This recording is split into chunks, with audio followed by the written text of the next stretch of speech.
Bonjour tout le monde. Aujourd'hui, je vais faire une présentation sur les facteurs de succès d'un changement stratégique.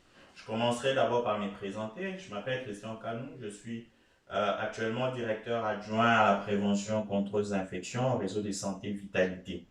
Je suis médecin diplômé hors Canada et j'ai fait une maîtrise en virologie clinique en Inde. Et ensuite aussi, j'ai obtenu un diplôme de deuxième cycle à l'Université de Montréal en santé environnementale, santé au travail.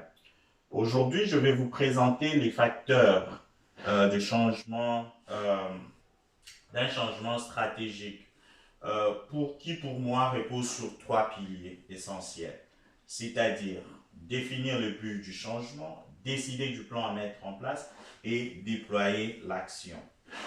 Les facteurs de succès clés lors de l'élaboration d'un grand changement stratégique dans une organisation reposent essentiellement sur l'adhésion des consommateurs.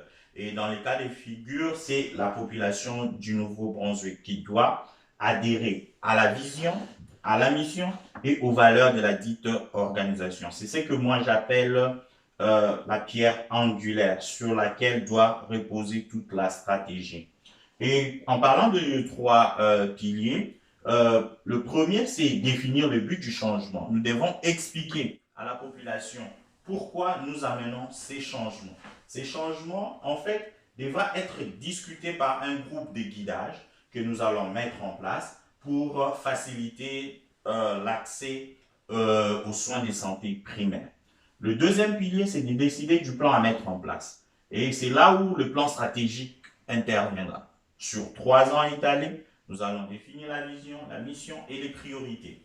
Ensuite, nous allons mettre en place un plan opérationnel annuel qui sera révisé annuellement aussi et ainsi déployer un système de contrôle trimestriel qui ira de pair avec un plan intégré sectoriel. Le troisième pilier de ma stratégie, c'est de déployer l'action. L'action, c'est cette partie que je trouve la plus importante. C'est la partie la plus oubliée dans la plupart du temps. Et c'est là où nous faisons intervenir toutes les ressources matérielles, humaines, financières, afin d'obtenir les approbations formelles, procéder au lancement des projets prioritaires et ainsi mettre en place notre plan stratégique.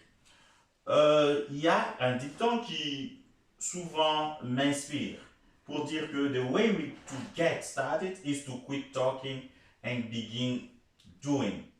En fait, ces dictons rappellent un peu l'importance du troisième pilier, qui est l'action.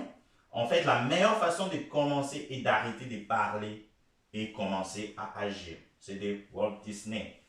Dans la slide suivante, nous allons voir la chronologie. La chronologie de notre stratégie qui va s'étaler en 3 ans, où nous allons définir nos objectifs du changement. Dans le cas des figures au Nouveau-Brunswick, faciliter l'accès aux soins de santé primaires en mettant en place un nouveau système de recrutement international de médecins et un nouveau système de santé basé sur la collaboration de médecins. C'est-à-dire qu'un médecin de famille peut s'occuper en cas de vacances ou en cas de maladie de son confrère, des patients de celui-ci, dans un cadre vraiment bien défini, collaboratif. Définir la population cible, nous savons que la population du Nouveau-Brunswick est vieillissante, mettre en place un système qui les prend en charge, c'est-à-dire des soins à domicile. Nous pouvons confier cette mission à certains médecins étrangers qui pourront agir comme des assistants médicaux ou des chirurgiens assistants. Définir aussi l'autre catégorie, c'est-à-dire mères et enfants, population manquant de médecins de famille.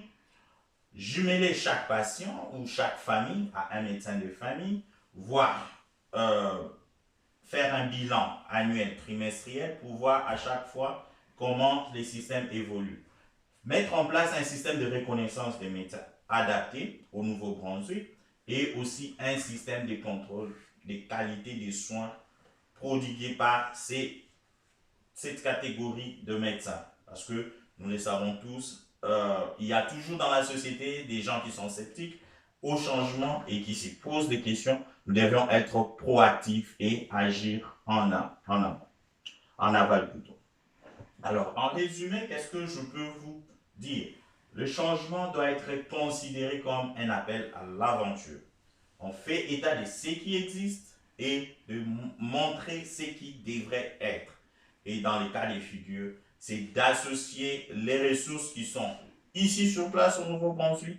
Il n'y a pas non plus de médecins étrangers et nous pouvons utiliser ces ressources-là en faisant un transfert de compétences.